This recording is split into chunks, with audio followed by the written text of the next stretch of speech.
One of a kind, the old man wasn't just about making deals at gold and silver pawn. His life was full of interesting stories and things that were really cool. We're going to look at some of the cool things that Corey got from his grandfather today. The family farm is where we'll start. Do you remember how big Pawn Stars got? Fans went crazy for it, and sponsors lined up at the door. With that much money, the Harrisons were living the dream. Now the old man, as everyone called him, could finally buy that fancy house he had always talked about. After a few years, the old man dies and the farm is now run by his family. It was passed down to the kids, and they even gave their own kids, like Corey here, a small share of control. But wait, there's more. Chris, one of the old man's sons, was left out of the will totally. Court papers say he can't have the house. It seems that the wife and all three kids were part of the original plan. But things changed in 2017. The old man changed the will and left Christopher out in particular. There was even a line in the paper that said, "I love you, Chris, but no inheritance for you." The exact reason for this is still unknown, but Rick, the other son of the old man from the show, was put in charge of the whole estate. There are some things we don't know about the land itself. Since Pawn Stars was so popular, you can bet that it's a really cool place. We don't know the exact price or what the inside looks like. Then what did this whole thing mean? It looks like the old man wanted this estate to be a safe place for his family to come together, share stories, and just be themselves. Instead of having to worry about their landlords, they had a paid-off place where they could relax without having to worry about the roof falling in. When an old man dies, he leaves this house to his family. This shows what kind of family man he was. Rick made Corey a part owner, which shows that this estate is meant to be a legacy, a place to honor their family past and make some great new memories with each other. When we talk about great moments, do you remember the gold and silver pawn cruise? It turns out that a lot of them are huge car fans who are always looking for deals on old cars. Every year the shop gets 12 to 15 cars, but not all of them end up on the show. Now, what about the old man? That guy really liked collecting cars. We are talking about a man who has great taste.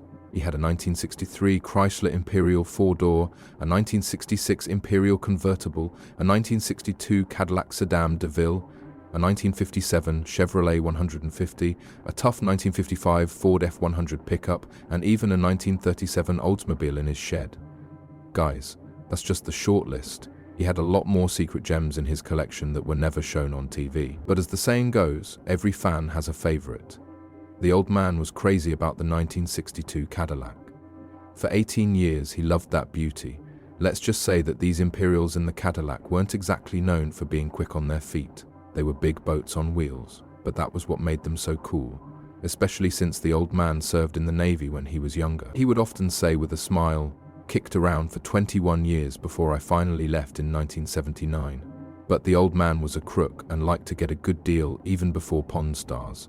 He often went to pawn shops and thrift stores to buy, sell, and trade things to get the next cool thing. He used to go to government sales in sunny San Diego to get cars for incredibly low prices. He even had a friend in Tijuana who helped him buy station wagons and turn them into cabs. Now, that's a side job. Even though the old man had died, his love of cars lived on in his family. Without knowing the exact details of who got what, you can be sure that Corey and his family got some really cool rides. One car is getting a lot of attention because it's so cool. The famous 1962 Lincoln Continental that was found at Pawn Stars. Do you remember that beauty? There was a lot of style in the fourth generation Continental, with its suicide doors and chrome in every corner. For movie fans, here's a fun fact. Neo rode that in The Matrix.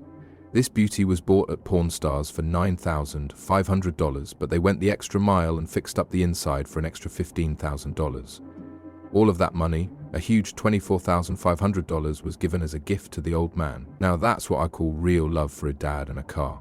However, the old man wasn't afraid to spend money on things he liked, like cars. At the time of his death, the old man was thought to have been worth about $8 million. That's a lot of money to spend at gold and silver pawn. So where did all that wealth go? That's for sure Corey scored big. Do you remember how cool the old man's collection of cars was? As we already said, a lot of those pretty girls went straight to Corey. Besides the cool rides, the old man also left Corey some extra money in his will as a gift from Grandpa. Of course, the exact amount of money each person got is a family secret that is kept very secret. But since the old man was sat on an $8 million throne, it looks like everyone was taken care of. even if they didn't get a lot of money right away. It's likely that the old man set up his estate so that his money would continue to help people.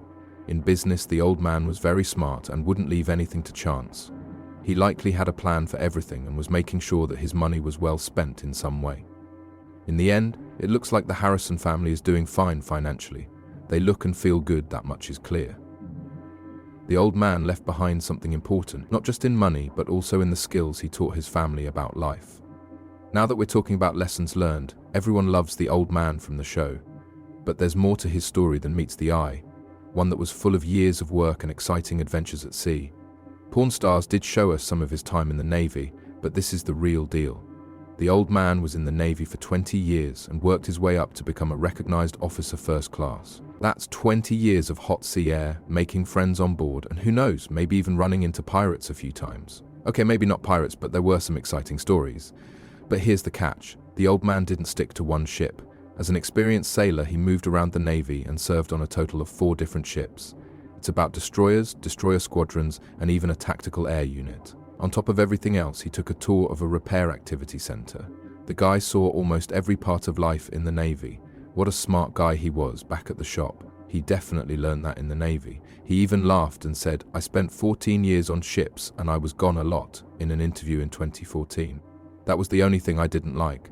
It must have been hard to be away from family and friends for so long, but you have to admire their love. Getting back to the subject of family, the old man's time in the Navy started because of a bad situation in Lexington, North Carolina, where he grew up.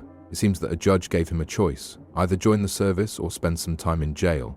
It looks like there was a small car accident. The old man picked the Navy, which was a good thing, and the rest is history.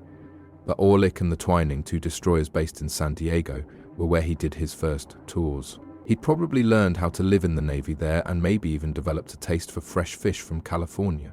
But after 4 years of work, the old man chose to start over with his life at home. But those 20 years in the Navy changed him in a huge way. He learned a lot about life that he would later share with his children and grandkids. He came back with many stories and a strong work ethic. Early on, those lessons were put to the test for sure. The old man had been through hard times before. He was in the Navy for a while and then went into business with his wife, Joanna.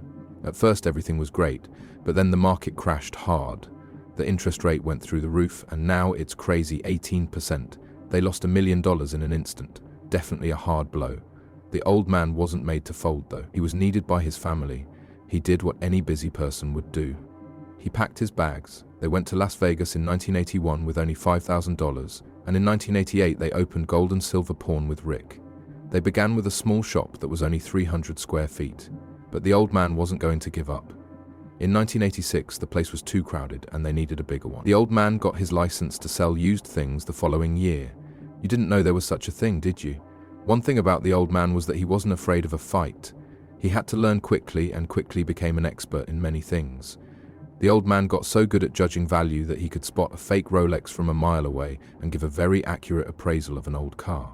What's more, he was an unmatched worker. The old man hadn't missed a single day of work since 1994, according to Pawn Stars. That is 24 years of hard work. That's what I call hard work.